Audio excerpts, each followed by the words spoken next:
Hola, me llamo Alejandro Ramírez. Díganme de dónde están hablando. Suscríbanse al canal y dejen un me gusta para ayudarme a crecer. Un hombre de overol sucio, otro de traje caro, uno humillado en su propio taller, el otro convencido de que el dinero lo ponía por encima de todo, lo que el millonario no sabía, lo que nunca imaginó antes de entrar por esa puerta. Es que estaba a punto de cometer el error más costoso de su vida, y no me refiero al dinero. Quédate, porque lo que está por pasar no lo vas a ver venir. Son las 2 de la tarde de un martes sin pretensiones, en el taller Meneses. El aire huele a grasa quemada y hule viejo. Hay 3 carros en el patio, una radio pequeña transmitiendo música norteña a bajo volumen, y el sonido constante de una llave de tuercas, girando con paciencia, todo en su lugar, todo como siempre. Don Jorge lleva 8 horas de pie, 52 años, con un overol azul marino desteñido que ya no recuerda haber sido nuevo, las manos curtidas, oscuras por dentro de los pliegues, del tipo de manos que ya no saben cómo se siente el jabón antes del trabajo. Solo después no usa reloj, nunca lo ha necesitado. El cuerpo sabe cuándo es hora de descansar, y todavía no lo es. Está de espaldas, con la cabeza metida bajo el cofre de un Tsuru del 98, ajustando algo que solo él sabe que necesita un cuarto de vuelta más, no menos.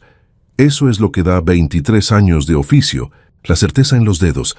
Es entonces cuando el sonido llega antes que el carro, un ronroneo grave, controlado, de motor que cuesta más de lo que la mayoría de la gente gana en 5 años, el tipo de sonido que está fabricado para ser escuchado, para que la gente voltee, y la gente voltea. Una camioneta negra entra al patio. No entra hacia algún lugar específico, entra al centro, como si el espacio tuviera la obligación de reorganizarse en torno a ella. Se detiene en diagonal, ocupa 2 lugares al mismo tiempo. El motor sigue encendido 40 segundos después de que el vehículo se detuvo, como si el conductor estuviera esperando que alguien saliera a recibirlo. Nadie sale. Finalmente la puerta se abre. El hombre que baja tiene 38 años, aunque su forma de moverse aparenta que cree tener el doble de importancia. Traje gris marengo, camisa blanca con el cuello abierto, un reloj en la muñeca izquierda que refleja el sol de una manera que no es accidental. Se llama Ricardo Falcón, heredero de una constructora familiar en el norte del estado, el tipo de hombre que creció escuchando que el dinero heredado es lo mismo que el dinero ganado, y nunca nadie le explicó la diferencia. Camina hacia la caja sin mirar a los lados, no porque esté concentrado, sino porque lo que está a los lados no le parece digno de atención. Pasa junto a una cubeta de aceite y le da una patada sin querer, o quizás con querer, y no se agacha a levantarla, simplemente sigue caminando. Don Jorge lo escucha llegar, termina el ajuste que estaba haciendo, porque ese tornillo merece que lo terminen bien, y entonces se limpia las manos con el trapo que cuelga de su cintura y se voltea despacio. Sin apuro, la calma no es descuido, es carácter. Ricardo ni siquiera lo saluda. Pone las manos sobre el mostrador, mira el local como quien califica un restaurante de mala muerte, y dice sin ver a nadie en particular: «Necesito una revisión, rápido, tengo junta a las 4». Don Jorge asiente, le pregunta los datos del vehículo. Ricardo los da a medias, mirando el celular mientras habla, como si la conversación fuera una interrupción de algo más importante. Don Jorge apunta todo con calma, sin preguntarle 2 veces nada que ya le dijo. Es en ese momento cuando Ricardo Falcón hace algo que el muchacho nuevo del taller, el Tiago, nunca va a olvidar. Levanta la vista, recorre el lugar con los ojos y le dice a alguien por teléfono, en voz suficientemente alta para que todos escuchen: «Oye, estoy en un tallercito aquí en el pueblo». «Sí, de esos de barrio. Ojalá sepan lo que hacen, porque si me descomponen más el carro los demando». Y se ríe, solo él se ríe. Hay un silencio en el taller que no es de vergüenza, es de reconocimiento. Todos saben exactamente qué tipo de persona tienen enfrente, y todos también saben exactamente quién es don Jorge. El contraste es tan claro que duele un poco, pero no de la manera que Ricardo cree. El Tiago tiene 18 años y los puños apretados. Mira a don Jorge esperando una señal, algo, cualquier cosa. Don Jorge lo ve y hace un gesto tranquilo con la mano. «Regresa a tu trabajo». El muchacho obedece.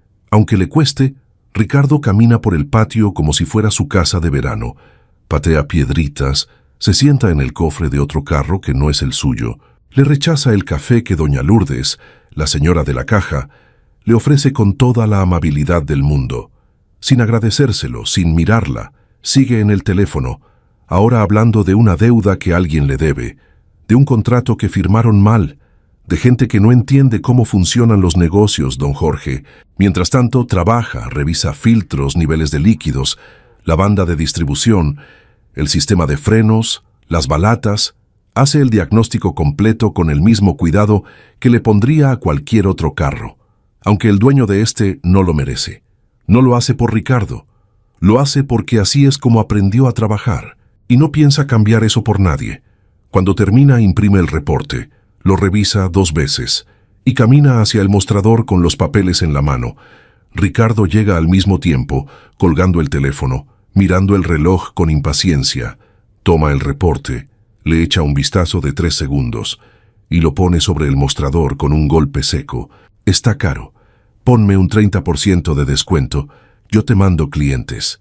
Lo dice como quien le hace un favor al mundo. Don Jorge lo mira, no con enojo, no con orgullo herido. Lo mira con la tranquilidad particular de alguien que lleva 23 años construyendo algo que ningún comentario puede derrumbar. Toma el tablet que está sobre el mostrador. Desliza la pantalla despacio y la voltea.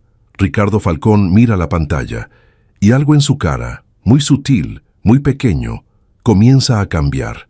Imagina que llevas 8 horas de pie, no de las 8 horas de oficina donde uno se sienta.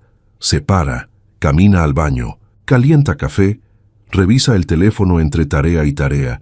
8 horas de trabajo real, del que se queda en el cuerpo, del que acumula peso en la espalda baja y en las rodillas y en los hombros, sin que uno se dé cuenta hasta que para. Llevas 8 horas así, y todavía no es hora de parar porque hay 2 carros más esperando, y los dueños necesitan salir mañana temprano. Estás de espaldas, con la cabeza metida bajo el cofre. Cuando escuchas el sonido, no necesitas voltear para saber que algo cambió en el patio. Hay un tipo de motor que entra diferente a los demás, con esa gravedad baja y controlada que está fabricada específicamente para que la gente lo note. Lo notas. Terminas lo que estás haciendo, porque ese tornillo necesita exactamente un cuarto de vuelta más, y no vas a dejarlo a medias por ningún sonido. Y entonces te limpias las manos en el trapo de la cintura y te volteas despacio. Lo ves estacionar en diagonal, ocupando 2 lugares al mismo tiempo, con la indiferencia de quien no considera que el espacio sea un recurso compartido, sino un derecho personal. Lo ves bajar 40 segundos después de que el motor se apagó, como si estuviera esperando algo que nunca llegó. Lo ves caminar hacia el mostrador sin mirar a los lados, sin saludar a nadie, con ese paso de quien ya decidió de antemano que nada de lo que hay aquí merece su atención completa. Lo recibes con un gesto de cabeza, el mismo gesto que le das a todos los que entran. Cordial, directo, sin ceremonia innecesaria, él no responde al saludo. Te mira el overol, mira el local, mira el reloj en su muñeca, y dice sin verte a los ojos: necesito una revisión. Rápido. Tengo junta a las 4. No es pregunta ni es petición. Es la declaración de alguien acostumbrado a que el mundo se organice en torno a su agenda. Le preguntas los datos del vehículo, los da a medias, mirando el celular mientras habla, soltando la información en pedazos como si dártela completa fuera un esfuerzo que no mereces. Apuntas todo sin pedirle que repita nada. No porque no quieras molestarlo, sino porque aprendiste hace mucho tiempo que hay personas con las que la conversación más corta es la más conveniente para todos. Es en ese momento, cuando empieza lo otro, se aleja del mostrador, saca el teléfono y comienza a hablar en voz alta. No el volumen normal de alguien que está en una llamada en un lugar con ruido, el volumen específico de alguien que quiere ser escuchado por las personas que tiene alrededor, aunque su conversación no sea con ellas. Escuchas que le dice a quien sea que está del otro lado, que está en un tallercito de barrio, que ojalá sepan lo que hacen, que si le descomponen más el carro los va a demandar. Y se ríe, una risa corta, de las que no tienen nada gracioso adentro, pero que están ahí para marcar algo, para poner distancia, para decirle al cuarto entero quién cree él que es y quiénes cree que son los demás. Tú escuchas eso y algo pasa adentro. No es enojo exactamente, aunque el enojo también está ahí, guardado y quieto. Es algo más parecido al reconocimiento. Reconoces el tipo de persona que tienes enfrente con la misma claridad con la que reconoces el sonido de un motor que tiene algo mal, sin drama, sin análisis largo. Simplemente lo ves. El Tiago, el más joven del taller, te mira desde el otro lado del patio. Tiene 18 años y los puños apretados, y en la cara esa expresión de quien está esperando permiso para decir lo que piensa. Lo ves y le haces un gesto con la mano.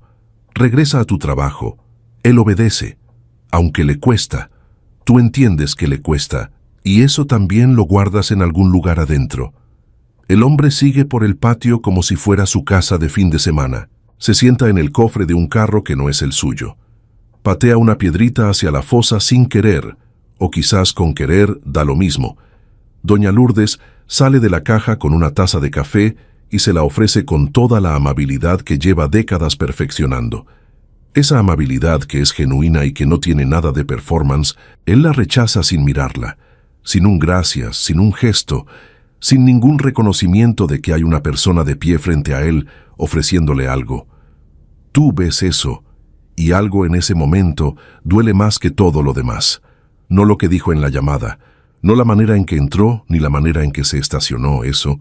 El café rechazado sin que doña Lourdes exista para él ni por un segundo. Pero sigues trabajando. Revisas el vehículo con el mismo cuidado de siempre. Filtros, niveles, banda, frenos, balatas, sistema eléctrico. Haces el diagnóstico completo como si el carro fuera de alguien que te importa. Porque así es como aprendiste a trabajar y no tienes ninguna intención de cambiar eso por nadie.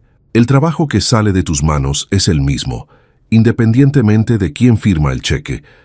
Eso no es generosidad hacia él, es respeto hacia ti mismo. Cuando terminas, imprimes el reporte, lo revisas y caminas hacia el mostrador. Él llega al mismo tiempo, colgando el teléfono, mirando el reloj con la impaciencia de quien ya considera este momento un estorbo en su día. Toma el reporte, le echa 3 segundos de vista, lo pone sobre el mostrador con un golpe seco y dice lo que dice la gente que cree que todo tiene precio de remate. Si uno sabe presionar en el momento correcto, está caro. Ponme un 30% de descuento. Yo te mando clientes. Lo dice con la comodidad de quien está seguro del resultado antes de pedirlo, como si ya supiera que vas a ceder. Como si la dinámica de este lugar y de esta conversación ya estuviera definida desde que entró por la puerta, y aquí es donde tú entiendes algo que él todavía no sabe que está a punto de entender, que hay una diferencia enorme entre un hombre que trabaja en un taller y un hombre que es dueño de uno, y que esa diferencia no se ve en el overol, ni en las manos, ni en ninguna de las cosas que él usó para calcular dónde estaba parado desde el momento en que llegó. Se ve en lo que está a punto de aparecer en la pantalla del tablet que tienes en la mano. Yo nací aquí, no de manera figurada, no como una forma bonita de decir que me crié en este barrio o que este lugar me formó como persona. Nací aquí de verdad, en este mismo terreno donde hoy están los compresores y las fosas y los botes de aceite alineados contra la pared. Mi madre entró en trabajo de parto un domingo por la tarde, y mi padre no tenía dinero para la ambulancia ni para el taxi, así que la acomodó en el único lugar donde podía atenderla con algo de espacio, el galpón del vecino, que en ese tiempo servía de bodega. Nací entre cajas de herramienta y costales de cemento, con una lámpara de trabajo alumbrando porque la luz del techo no alcanzaba bien. El primer aire que respiré olía a aceite quemado y tierra mojada. Nunca me pareció raro para mí. Ese siempre fue el olor del mundo. Mi padre se llamaba Ernesto Meneses. Era mecánico de oficio, de esos que aprenden todos solos porque no hubo escuela que los recibiera ni dinero para pagarla. Sabía leer un motor como otros saben leer un libro, con paciencia, con oído, con las manos. Era un hombre callado, de los que no hablan mucho, pero cuando dicen algo, vale la pena escucharlo. Me enseñó desde chico que el trabajo bien hecho no necesita que uno lo anuncie, que el resultado habla solo. Si uno tuvo la disciplina de hacerlo bien, murió cuando yo tenía 12 años, infarto fulminante, un lunes por la mañana, mientras cambiaba una caja de velocidades en el patio de la casa. Yo estaba ahí y lo vi caer. Hay cosas que uno no olvida, no porque quiera recordarlas, sino porque se graban en algún lugar del cuerpo que no tiene nombre. Eso fue lo que pasó con ese lunes. Se quedó grabado en algún lugar adentro. Y ahí sigue. El macaco hidráulico que tenía en la mano cuando cayó lo guardé en un cajón durante años. No lo usé, no lo tiré. Era lo más cercano a una herencia que había. Después entendí que la herencia real no estaba en la herramienta. Estaba en todo lo que él me había enseñado, sin darse cuenta de que me estaba enseñando. A los 16 entré a trabajar de ayudante en un taller que quedaba a 8 cuadras de aquí. El dueño se llamaba Don Aurelio, un señor gordo y serio que no sonreía fácil, pero que sabía su oficio y lo respetaba. Me pagaba lo justo para comer y guardar un poco. No más. Yo no pedía más. Llegaba antes que nadie y me iba después que todos.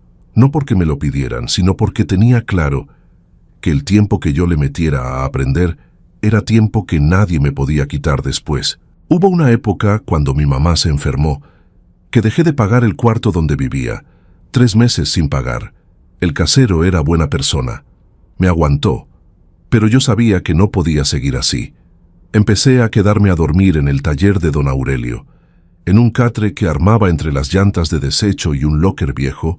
Él lo sabía y no decía nada. Creo que entendía. O quizás simplemente no quería la incomodidad de tener que decirme que no. Dormí ahí 8 meses. Nunca lo sentí como una derrota. Lo sentí como una decisión. Había algo que quería construir, y para construirlo necesitaba aguantar lo que hubiera que aguantar. Así de simple lo veía en ese momento. Así lo sigo viendo.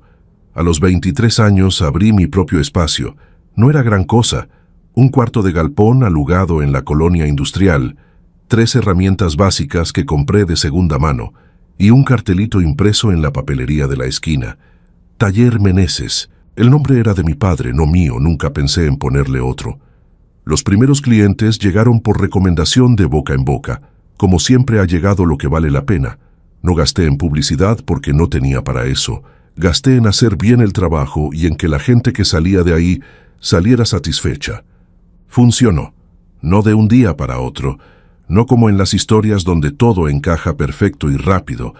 Funcionó de la manera en que funcionan las cosas reales.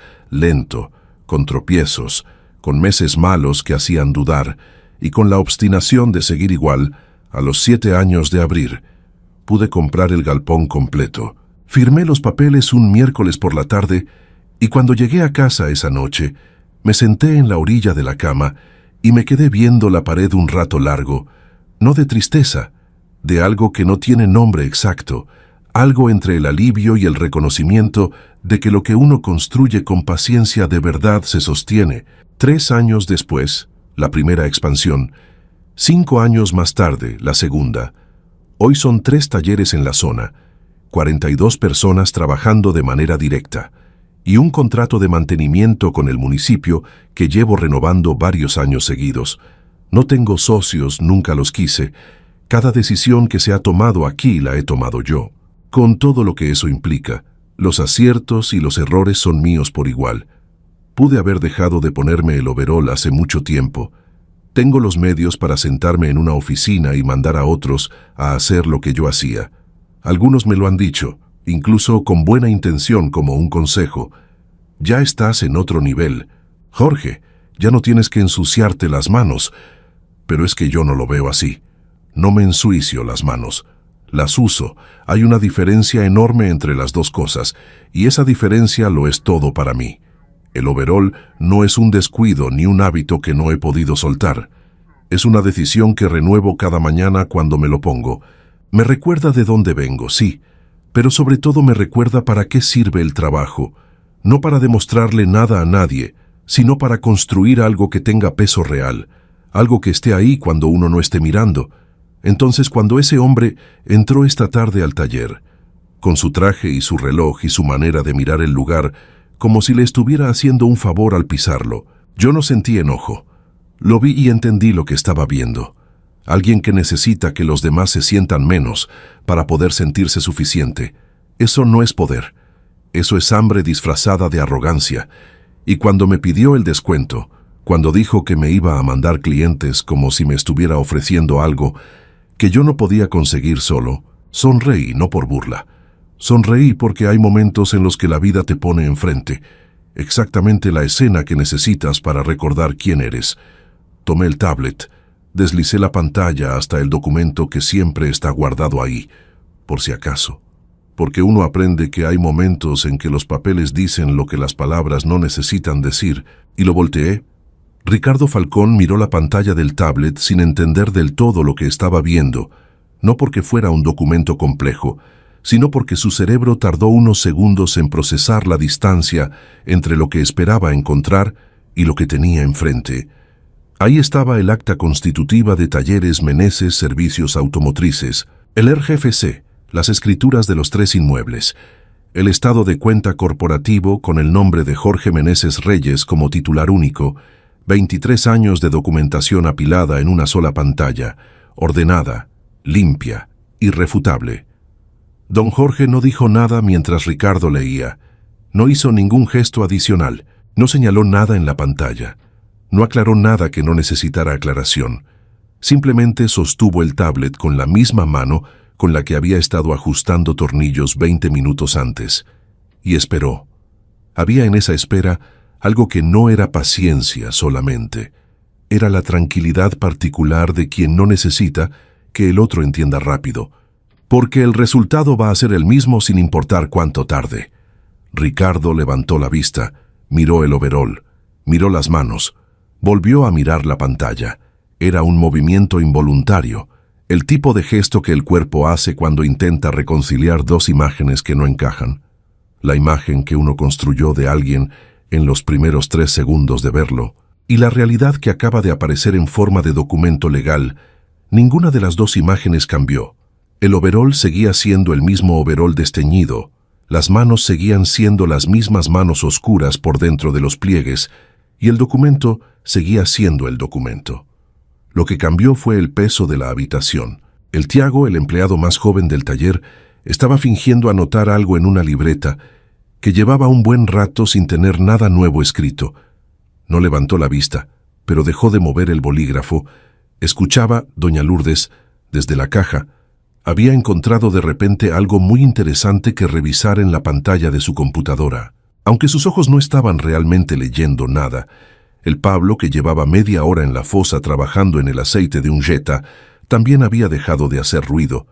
El taller entero había entrado en ese silencio específico que no es ausencia de sonido, sino presencia de atención.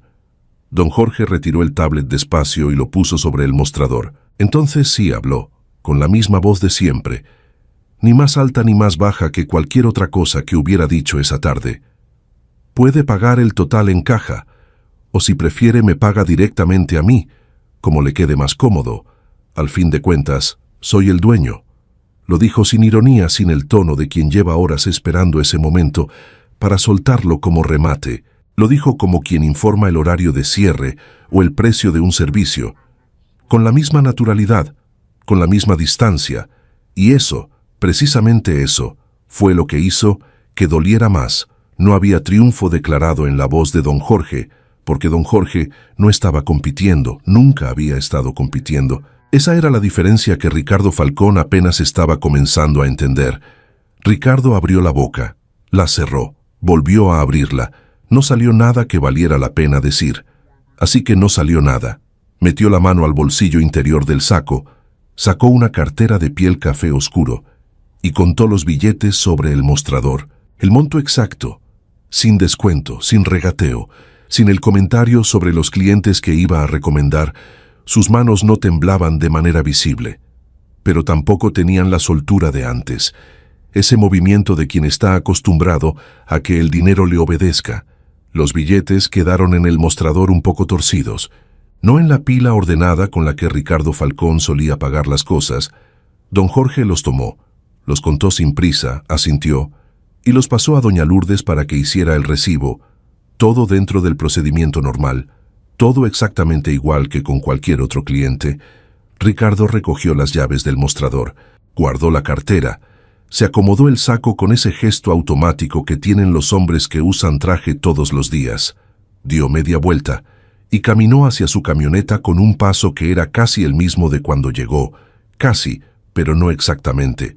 Había algo ligeramente distinto en la forma en que los hombros estaban colocados, algo apenas perceptible que no era derrota del todo, pero tampoco era lo que había entrado al taller 2 horas antes.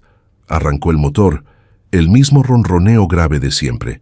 Salió del patio sin voltear. El taller quedó en silencio exactamente 3 segundos. Entonces el Tiago empezó a aplaudir. Una palmada sola, después 2.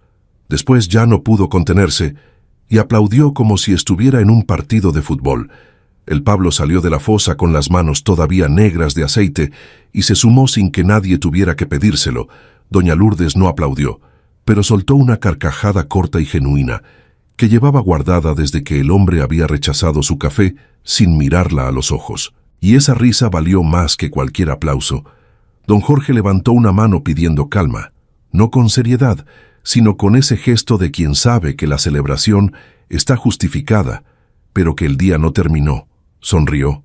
No el tipo de sonrisa amplia que uno muestra en las fotos, sino la otra, la más pequeña, la que aparece cuando algo salió como tenía que salir, y uno no necesita explicarle a nadie por qué está satisfecho.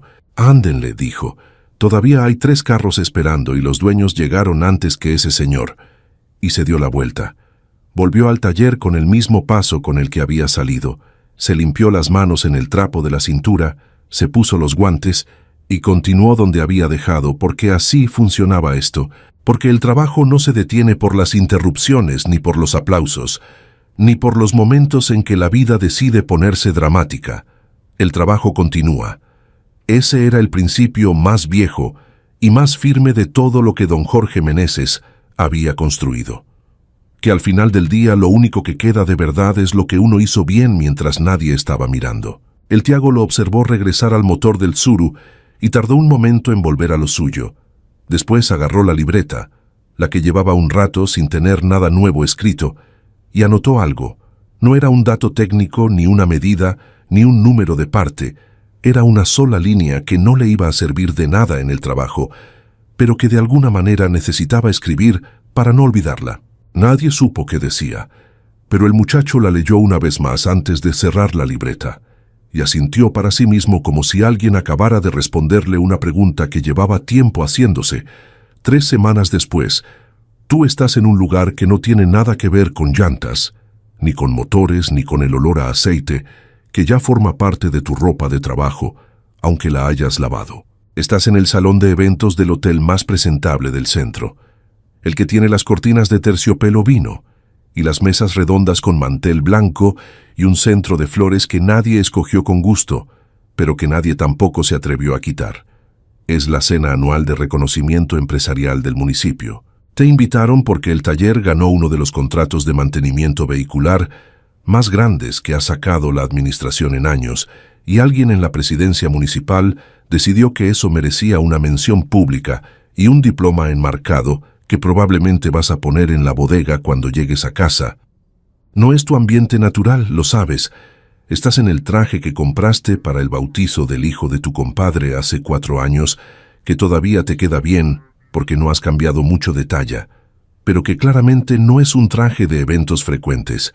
Eso no te incomoda. Llevas toda la vida siendo el que no encaja del todo en ciertos cuartos, y llevas toda la vida comprobando que eso no impide construir nada. Saludas a algunos conocidos, platicas con el representante de una refaccionaria con la que trabajas desde hace tiempo, rechazas amablemente una copa de vino que no te apetece y pides agua en su lugar. La noche avanza con la cadencia lenta de los eventos que empiezan tarde y terminan más tarde todavía, con discursos que dicen mucho y significan poco, con aplausos educados y conversaciones a medias, y entonces lo ves entrar.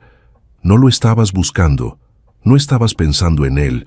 Habían pasado 3 semanas y el episodio del taller ya había quedado en ese cajón mental donde uno guarda las cosas que pasaron, que tuvieron su momento y que ya no necesitan seguir ocupando espacio. Pero ahí está Ricardo Falcón, entrando al mismo salón, saludando a algunas mesas, con ese gesto de la mano que tienen los hombres acostumbrados a ser reconocidos en los lugares donde entran. Pero algo no está igual. Tardas unos segundos en identificar qué es exactamente, porque a primera vista, el traje sigue siendo caro, y el reloj sigue brillando y el pelo sigue peinado con ese orden que cuesta dinero mantener, pero hay algo en la manera en que camina, que ya no es lo mismo. Da pasos más cortos, mira más hacia los lados antes de avanzar, como quien calcula si el terreno es firme antes de poner el pie, y cuando saluda a alguien, espera la respuesta con una atención que antes no tenía, la atención de quien ya no da por hecho que la respuesta va a ser cálida. Tú lo observas desde tu mesa sin hacer nada en particular al respecto. No sientes satisfacción inmediata, ni ganas de que te vea. Simplemente lo observas con la curiosidad tranquila de quien reconoce un patrón sin necesidad de nombrar lo que está viendo. Esa noche, antes de que sirvan el plato principal, escuchas por primera vez lo que está pasando, lo escuchas en pedazos, de diferentes conversaciones, de la manera en que circula la información en estos eventos donde todo el mundo sabe algo y nadie dice todo. La constructora Falcón está siendo investigada, no él directamente, sino la empresa, los contratos de obra pública que firmaron durante varios años, los números que no cuadran cuando alguien se toma el trabajo de revisarlos con cuidado. Al parecer, alguien se tomó ese trabajo. 3 licitaciones municipales canceladas en 10 días. Los socios minoritarios solicitando una auditoría interna, un par de proveedores que dejaron de contestar llamadas, el tipo de cascada que empieza con una grieta pequeña que nadie atendió a tiempo y que de repente ya tiene su propio peso y su propia velocidad. Lo que heredó Ricardo Falcón no era solo una empresa, era también todo lo que su padre había hecho para que esa empresa creciera de la manera en que creció. Y resulta que no todo lo que su padre hizo resistía la luz directa. Ricardo llegó al dinero sin entender cómo se había fabricado, y ahora estaba descubriendo que eso tiene un costo que nadie le había cobrado todavía. Tú escuchas todo esto y no sientes lo que quizás esperarías sentir. No hay alegría, no hay esa satisfacción ruidosa de ver caer a alguien que se lo buscó. Hay algo más quieto que eso, algo más parecido a la confirmación de algo que ya sabías, pero que no necesitabas ver confirmado para creerlo. Están sirviendo el postre cuando Ricardo Falcón pasa cerca de tu mesa, te ve, para, y en ese momento sucede algo que no estaba en ningún guión posible de esa noche. Te sostiene la mirada, no con arrogancia, con algo que le está costando trabajo, que se nota en la mandíbula levemente apretada y en los 2 segundos que tarda en empezar a hablar, se acerca, se para frente a ti y dice en voz baja, con ese tono de quien está midiendo cada palabra porque sabe que no puede permitirse desperdiciarlas. La revisión que le hicieron a mi camioneta quedó perfecta, no he tenido ningún problema. Haces un gesto con la cabeza, breve, natural. La verdad, continúa él, y aquí es donde la voz le cambia apenas, donde aparece algo que no es el Ricardo Falcón que entró al taller 3 semanas atrás. Quería pedirle una disculpa por cómo me porté ese día. No estuvo bien. No hay teatralidad en lo que dice, no hay el tipo de disculpa que en realidad es una actuación para que alguien más la vea. Es una disculpa dicha en voz baja, en un salón lleno de gente, donde nadie más está prestando atención a esta conversación en particular, lo que significa que no hay público que justifique decirla si no fuera verdadera. Tú lo miras un momento, no para hacerlo esperar, sino porque las palabras que valen la pena merecen que uno les dé un segundo antes de responder. Luego extiendes la mano. Él la toma. El apretón es firme, parejo, sin el juego de fuerzas que algunos hombres meten en un saludo de mano cuando quieren seguir compitiendo, incluso en los gestos pequeños. Cuando guste, dices tú. El taller está ahí, nada más, sin el inventario de lo que pasó ese martes, sin la lista de comentarios que hizo en voz alta mientras esperaba, sin el recuerdo del café que le ofrecieron y no agradeció. Nada de eso entra en estas 4 palabras, y precisamente porque no entra, pesan más. Ricardo Falcón asiente, da las gracias con otro gesto y se va. Tú te quedas viendo el postre que tienes enfrente, un flan con caramelo que ya está a temperatura ambiente porque llevas un rato sin tocarlo. Lo pruebas, está bien, no es extraordinario, pero está bien. Y te parece que eso es suficiente descripción no solo del postre, sino de cómo te sientes en este momento. No extraordinario, no dramático, simplemente bien, porque el karma, descubres una vez más esta noche, no llega con música de fondo ni con una escena diseñada para que la gente aplauda.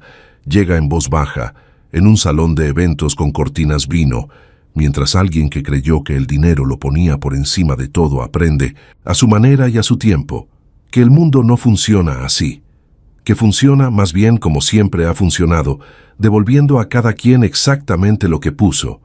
Tú pusiste trabajo, pusiste dignidad, pusiste 23 años de decisiones tomadas con la cabeza fría y las manos ocupadas.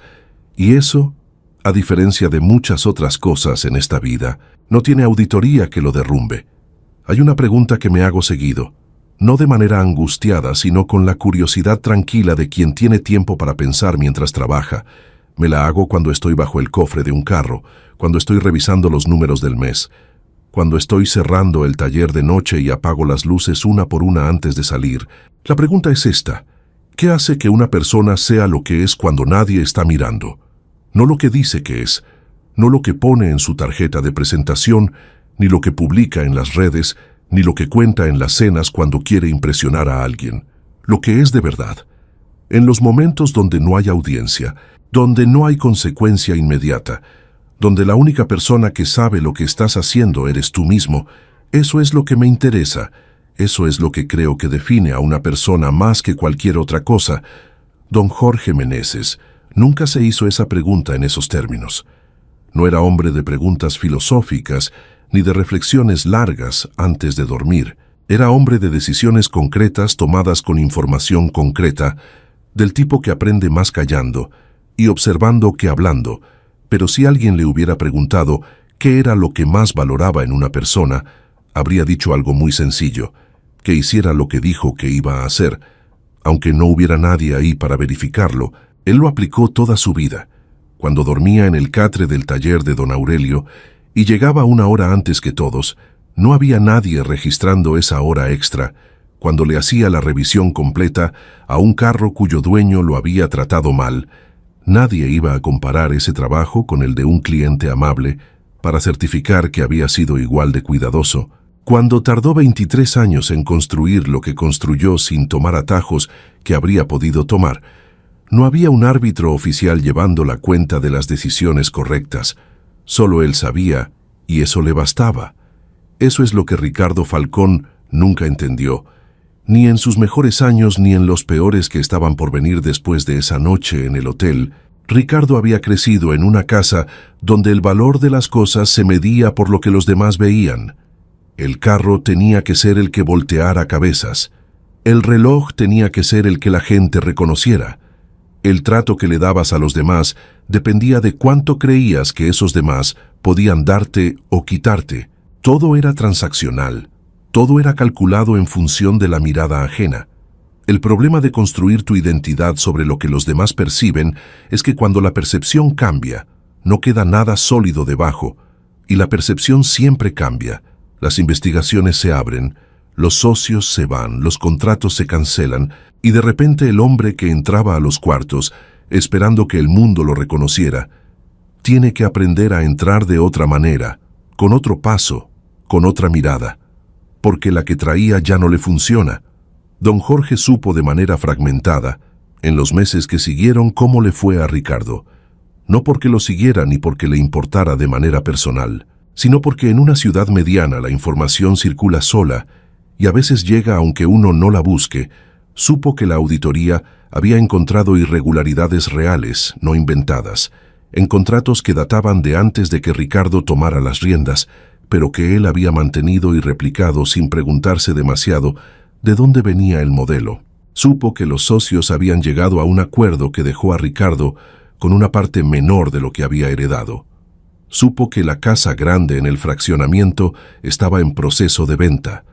No sintió nada particular al escuchar todo eso. No alivio, no lástima, no satisfacción. Sintió lo que siente uno cuando comprueba algo que ya sabía, una especie de reconocimiento silencioso, como cuando el diagnóstico que hiciste de oído resulta ser exactamente lo que arroja la computadora después. Lo que sí le quedó grabado fue otra cosa.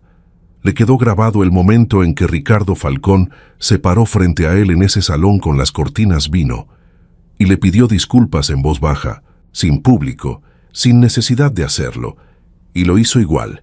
Ese momento le importó más que todo lo demás, no porque necesitara la disculpa para sentirse bien, se sentía bien de todas maneras, le importó porque fue la primera vez que vio en Ricardo Falcón algo que no había visto cuando llegó al taller, la capacidad de mirarse a sí mismo sin el filtro que lo protegía de lo que no quería ver.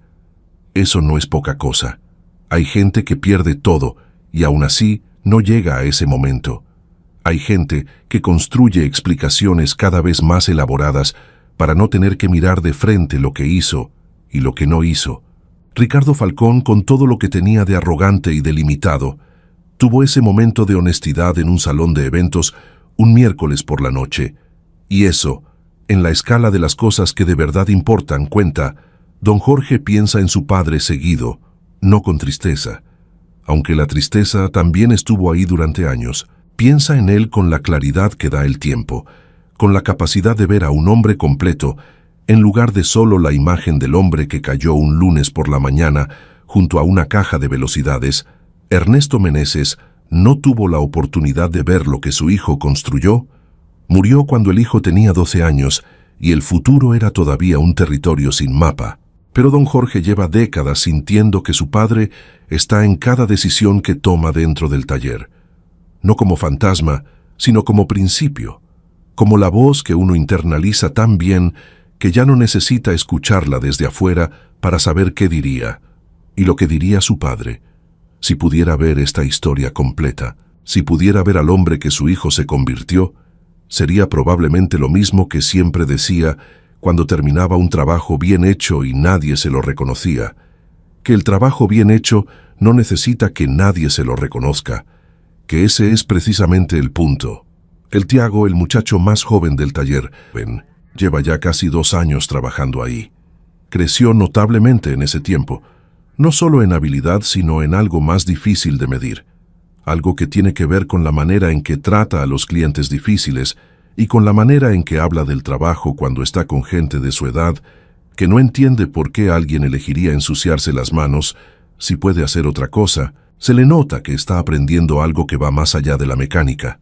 Se le nota en cómo escucha antes de hablar, en cómo termina lo que empieza aunque ya sea tarde y haya razones para dejarlo para mañana, en cómo cerró la libreta aquella tarde después de escribir algo que nadie vio pero que él leyó una vez más, antes de guardarla. Don Jorge no le enseña esas cosas de manera directa, no da discursos ni hace reuniones donde explica cómo debe uno conducirse en la vida. Simplemente trabaja como trabaja todos los días y deja que quien tenga ojos para ver lo vea. Eso también es una forma de generosidad, quizás la más honesta de todas. Hay una cosa que esta historia me dejó pensando, y es la misma cosa que me deja pensando cada vez que aparece una versión de ella en algún taller, en alguna oficina, en algún mercado o en algún hospital. La arrogancia no es fortaleza, es el disfraz que usa el miedo cuando quiere parecer poder. El hombre que entró a ese taller necesitaba sentirse superior, porque en algún lugar adentro no se sentía suficiente. Y el hombre que estaba detrás del mostrador, con las manos en el aceite y el overol desteñido, no necesitaba sentirse superior a nadie porque hacía mucho tiempo que había resuelto esa pregunta de otra manera. La verdadera seguridad no necesita que el otro se achique para existir. Ocupa su propio espacio sin empujar a nadie fuera del suyo. No grita, no alardea, no llega haciendo ruido para que todos volteen. Llega como llegó don Jorge a ese mostrador aquella tarde, despacio, con el trapo en la cintura, sin apuro, con la certeza tranquila de quien sabe exactamente quién es, y no necesita que nadie más se lo confirme. Eso es lo que quisiera que te llevaras de esta historia, no la escena de la revelación. Aunque esa escena tiene su propio peso y su propia satisfacción, no el karma que llegó después, aunque llegó con la precisión callada que tienen las cosas que se sostienen en la realidad, lo que quisiera que te llevaras es esto, que lo que construyes cuando nadie está mirando es lo único que de verdad te pertenece, que la dignidad no es un premio que otros te dan, sino una decisión que tú tomas, todos los días, en silencio, aunque no haya nadie para aplaudir. Y si esta historia te movió algo por dentro, si te viste en algún momento de ella, si te recordó a alguien que conoces o a alguna versión de ti mismo que ya fue o que todavía quieres ser, entonces te pido algo muy sencillo. Dale like a este video, no por mí. Dáselo porque ese gesto le dice al canal que este tipo de historias vale la pena seguir contando, y porque cada like es una manera de decir que todavía nos importan las cosas que importan de verdad. Y si tienes algo que decir, dilo en los comentarios. Cuéntame si alguna vez fuiste el Don Jorge de alguna situación, si alguien te subestimó por lo que parecías ser y no por lo que eras, o cuéntame si alguna vez, con honestidad, fuiste el Ricardo Falcón y qué fue lo que te hizo cambiar. Esos comentarios son los que hacen que este espacio sea algo más que un canal, son los que lo convierten en una conversación real, entre personas reales que están tratando de entender lo mismo. Gracias por llegar hasta aquí. Hasta el próximo capítulo.